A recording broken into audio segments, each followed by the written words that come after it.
in case anyone wants to go watch it later. Okay, so question. These Google tools that we saw in the lesson, why use them? Why not use Microsoft Office? Any ideas? Because you need a license, and I think that I mean, if you work with enterprises, like with companies, some companies cannot use Microsoft. That's exactly right, yeah. I mean, I actually use Teams, Microsoft Teams with a university that I teach with, but they have a license for that. But yeah, it's going to be it would be more challenging with like unlicensed, unpaying students that are not paying, right? So in this situation that we're in here. So one of the great advantages of Google tools is that, well, they're free to use. All you need is a Google account to create them, but you don't need an account to use them. Yeah. So if you look at the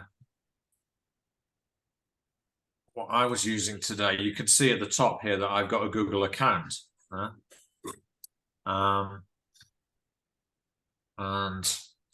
on each of my tools, my face appears at the top to indicate I've got a Google account, right?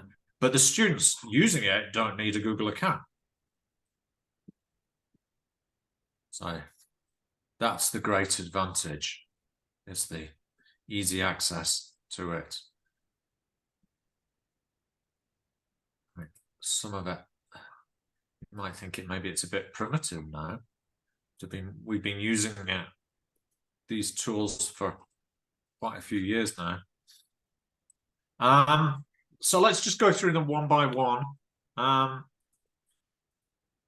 And I'll ask you, what are the equivalents in Microsoft? So Google Slides.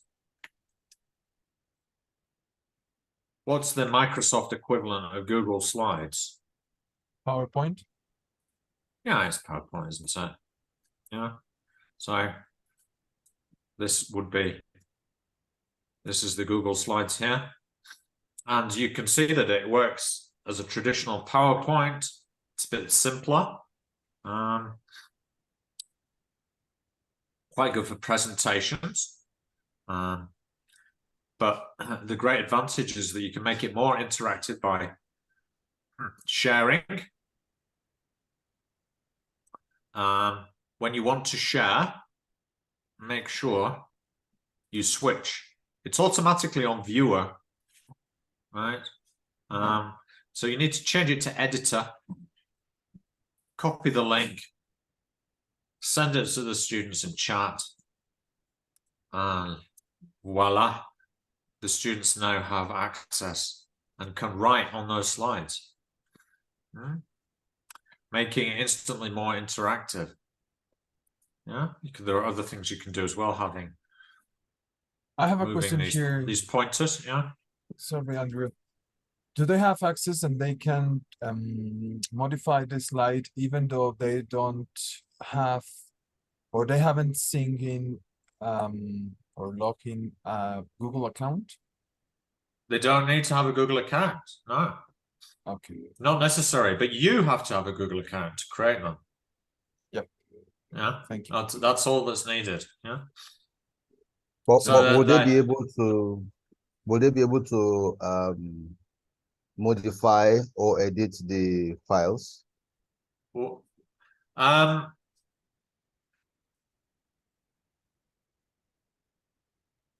yeah, but only the slide that you give them access to.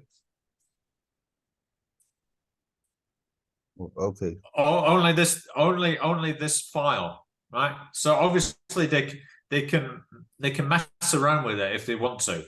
You know, if they were a little bit malicious, I mean, they could just like edit it quite violently or remove stuff. Yeah.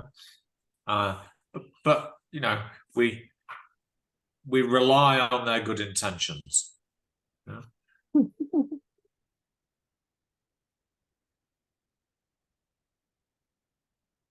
But the only thing you're going to be sharing them with is this file, right? And so I mean, they could do stuff to it, but it's only going to affect this one file that you shared.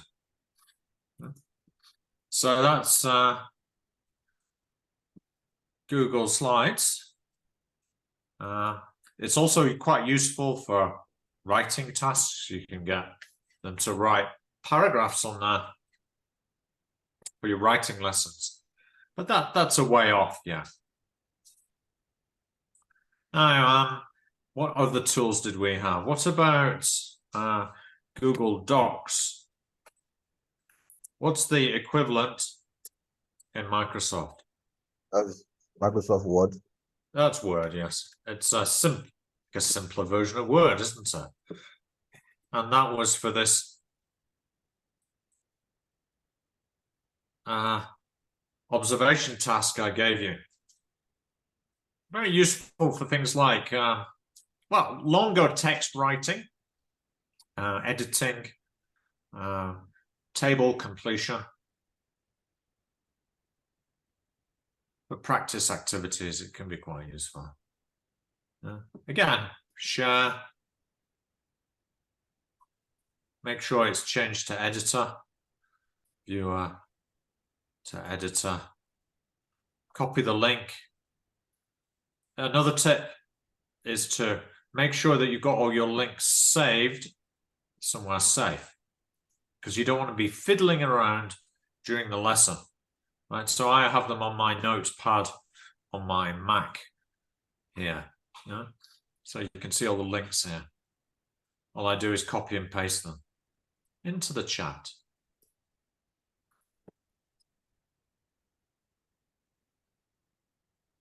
So that's Word. Yes. How about Google Forms?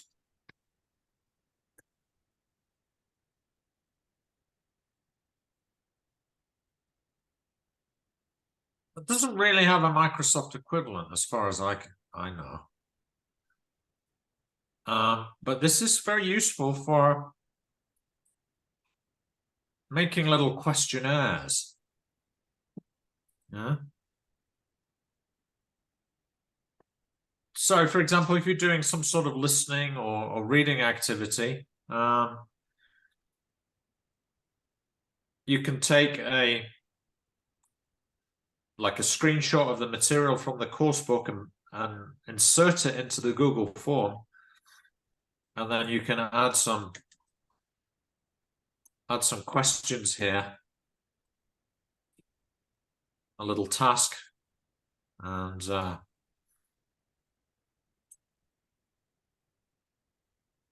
the students can answer multiple choice questions or even write short answers.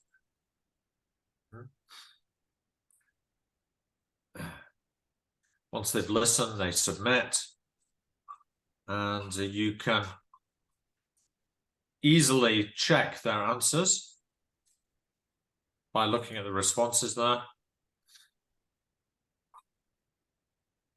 This is useful feedback for you as the teacher because you know how well the students have answered.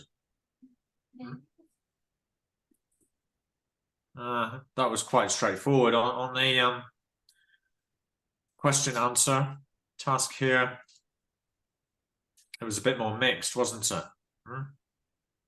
So that the first question, maybe they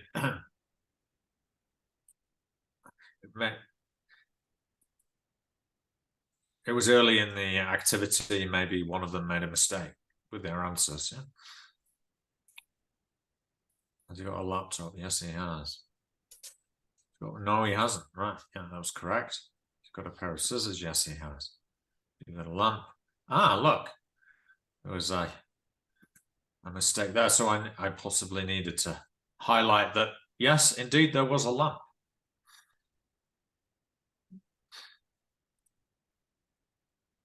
So next week, you'll see me using Google Forms more extensively for reading and listening skills development activities. Right, so watch out for it next week.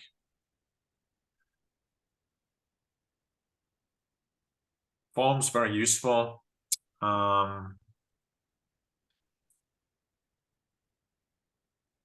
Thing with forms is it's easy to lose the links, so make sure you've got them saved.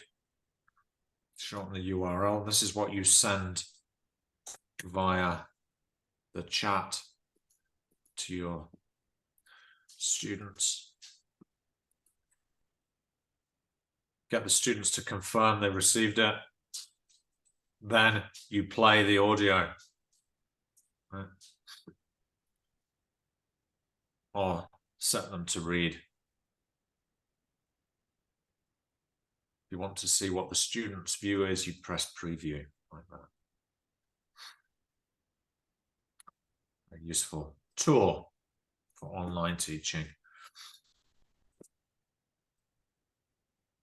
I think that's word wall. Now, the only issue with word wall, in my view, is that, I mean, it's very useful for things like these controlled practice activities. But the downside is that you can't really see how well the students are answering.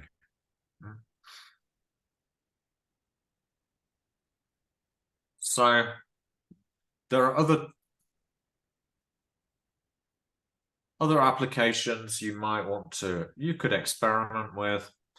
For example, I think it's Nearpad. Or is it Nearpod? And with these types of applications, you can actually see how well the students are answering the practice activities. But you can use any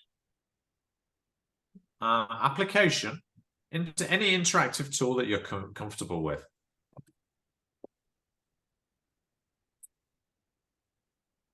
One we haven't seen is Jamboard, Google Jamboard.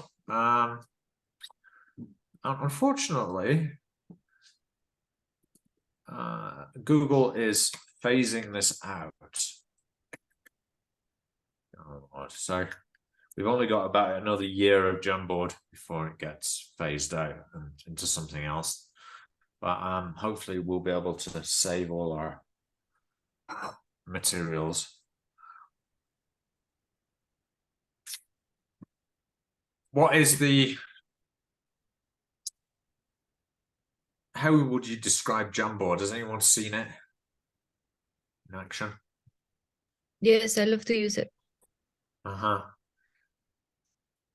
It's like an interactive whiteboard, basically, isn't it? Yeah. Yes, that's a nice way of describing it. So one of the features of Jamboard is it contains these like these stickies, which are quite useful for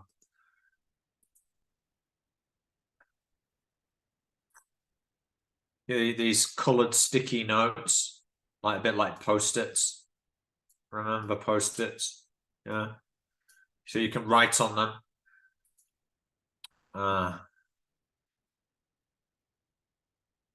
Although they don't allow more than 50 characters, so don't try not to get them to write too much on the stickies. Yeah. Or you shouldn't write too much on the stickies as well. No more than 50. Right.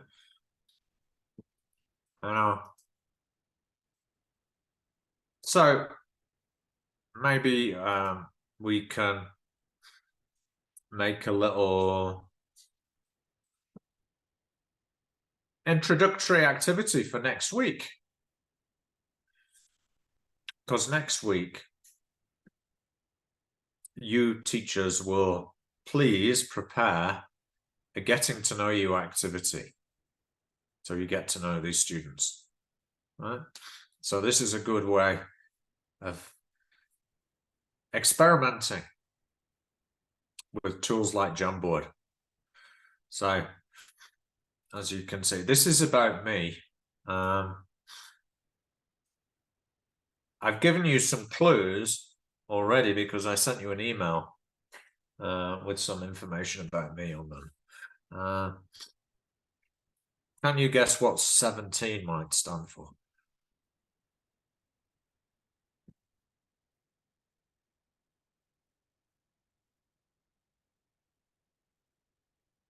Try and formulate this as a question.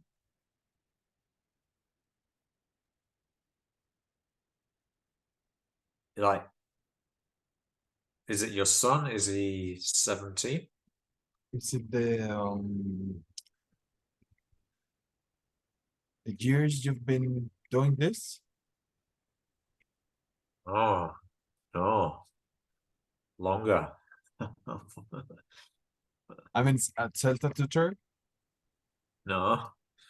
No, okay. Let me uncover the picture, see if it gives you any more clues. Okay. Is it the age of your son? It's the age of my son, yes, that's right. 20 years, what do you think that might be?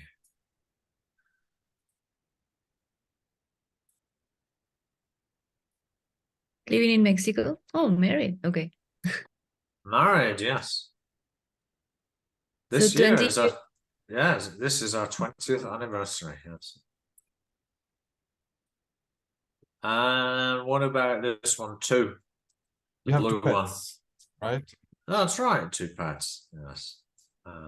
Max, who's a mutt, and Rita, who is a schnauzer. What's the And breed of the dog? well, The spotted dog? one is a mutt, Okay. which is a mongrel. Yeah, perros in raza. And yeah, so there's 2 of them. And the other one is a schnauzer. How did you say perro sin raza? Mutt. Not M-U-T-T? That's right. Or Okay. mongrel, which is a bit more formal and scientific. Okay. And then we have 2. You have 2 citizenships, 2 nationalities. Oh, good guess. Yes. Yes. I've read the email. Yes. Ah, good job. So there's me outside the Relaciones Exteriores in Mexico City. After I received my... The Mexican citizenship. That's right. Yeah. So that's why I've got 2 nationalities. Was it hard? Like the exam? Oh, 'Cause- the exam wasn't hard, but it was the bureaucracy that was difficult. Yes. It was like, I don't know how many times I had to go to Relaciones Exteriores in downtown, yeah, because there was always something missing, so you had to like run back and forth. Yeah. Did you think that was deliberate? Well, maybe it's like a test of your resilience, right? I think the lawyers, the bureaucrats, they get a certain sense of satisfaction from making you suffer. Yeah. Great. So that's me. Here are some examples of what previous CELTs have done. This is the star type activity. So you could consider doing that next week.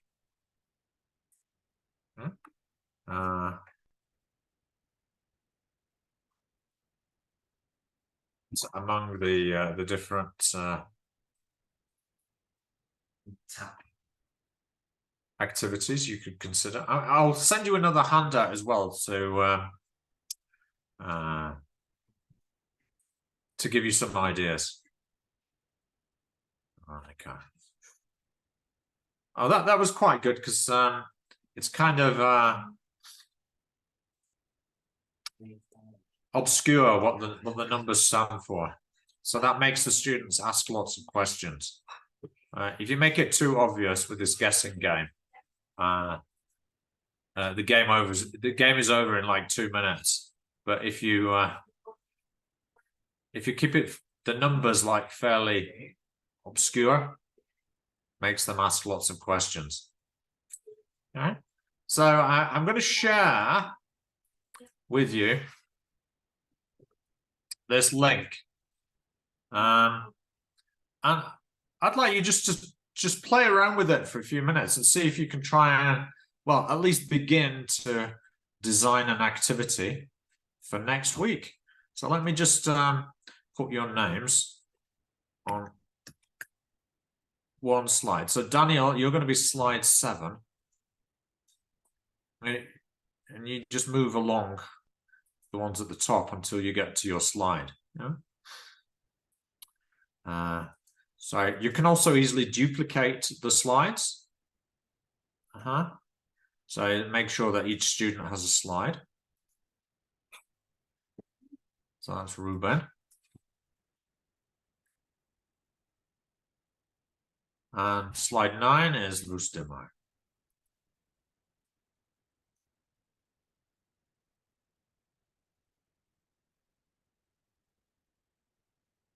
Yeah, so I'll just give you a few minutes to see what you come up with. Play around with it. Don't worry if you don't have anything really good by the end of the... I'll give you about 6 minutes. How about that? In the meantime, I will give you I'll try and find another handout to help you. Do we have the link for the Jamboard? Oh yes, the link for the Jamboard. Here we are.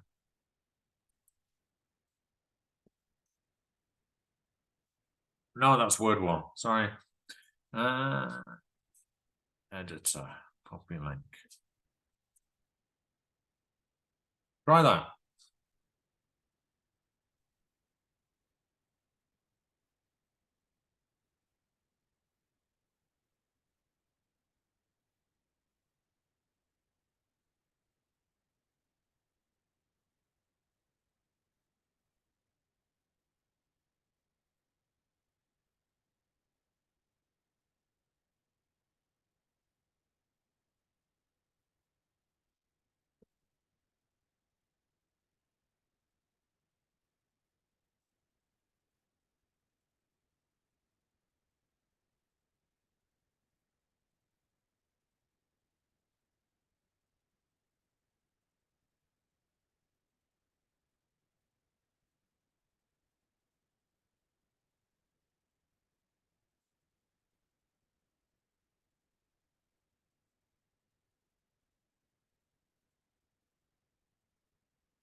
So you could possibly use one of these activities.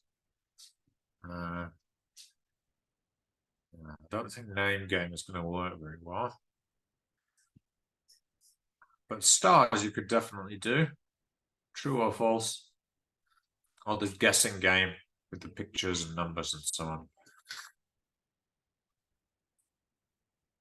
Doesn't have to be very sophisticated, and it's not going to be, I'm not going to give you a grade for it. It's just something for you to practice with